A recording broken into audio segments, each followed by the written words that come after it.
Now we take you down to Kandara, where our reporter Sarafina Robi has been keeping tabs on what is happening in the mini by-election that started off this morning at 6 a.m. Good evening, Robi. How are you?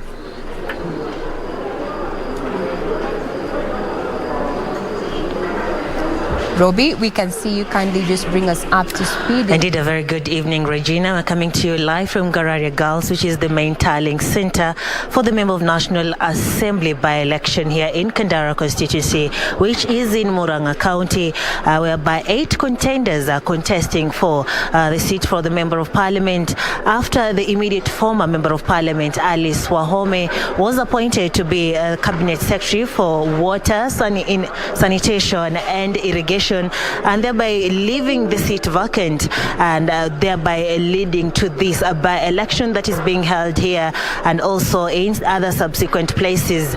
And here in Kandara, we have been following up on this by-election since 6 in the morning, and we can say that in the number of polling stations that we were able to visit, we were able to see a very low voter turnout in some of the polling stations, and we've been able to speak to the returning officer here at the main tallying center in Kandara Girls, and she tells us that there are about 197 polling stations, and she also confirms that there was a low voter turnout in these polling stations compared to the general election that was conducted on the 9th of August last year.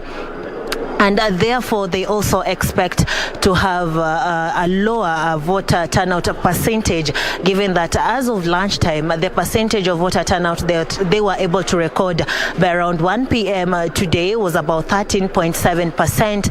And she was able to tell us her name is Lina Kilonzi. She was able to tell us that so far they expect to get a percentage of up to 20% of the registered voters that were expected to cast their votes for this by-election. We were also able to speak to a number of aspirants during the day, and they were able to express their confidence in being able to win this seat, this parliamentary seat. And also, as you can hear from the background, that is the returning officer, Lina Kilonzi, just announcing some of the results that have been clenched or that have been tallied here that have been collected here at the main tallying center.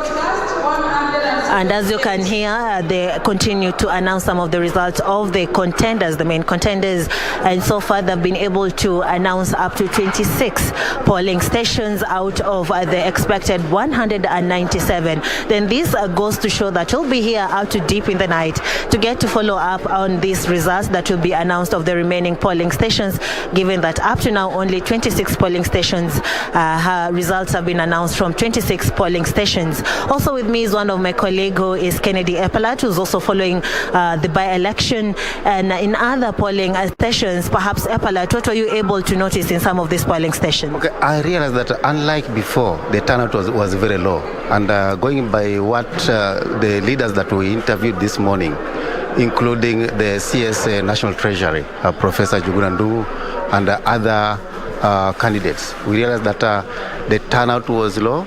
And according to these leaders, especially Professor Ndungu, that it's the nature of the people of Kandara to prioritize agricultural production. So most of them were doing their domestic chores, like plucking teas, delivering milk to sell, then before coming back. So it was expected that by 4-5, most of the people would have turned out to vote.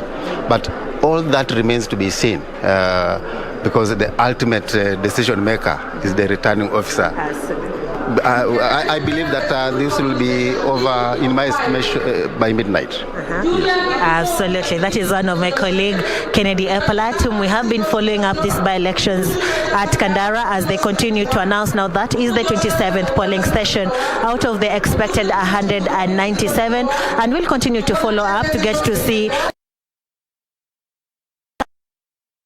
candidates that we've been able to see who are leading are the UDA candidate, who is Chegen Njuguna, and the Ford Asili candidate, who is Titus Njau. Those are some of the candidates that we've been able to see that are leading in the results that have been announced. But we continue to follow up, given that the night is still very young, and we're not even halfway the number of polling stations here at Kandara constituency. So we'll continue to follow up to get to understand, to get to see who will be able to win this seat by the end of the tallying and collation of the results that are being brought in by different presiding officers from different polling stations. We're also told that security was beefed up. There was no insecurity in any of the polling stations in the constituency, as well as they were able to speak to the county commander, who say that also the announcing of the results at this main tallying center is going on well. There is no problem that has been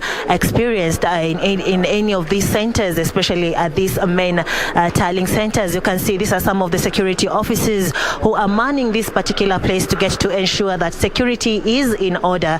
And also there is the county commander, Ali Nono, who also spoke to during our 7 p.m. bulletin, and also be following up as the night goes by to get to understand the situation as it happens or as it unfolds. So far, that is the 27th polling station being announced, and out of the 197. So we'll continue to follow up to get to know who will be able to win the Member of Parliament or the Member of National Assembly seat here at Kandara constituency. Now I'll hand you over to my colleague Yusuf Farah, who is in Garissa. I'm Sarafina Robi. To you, Yusuf.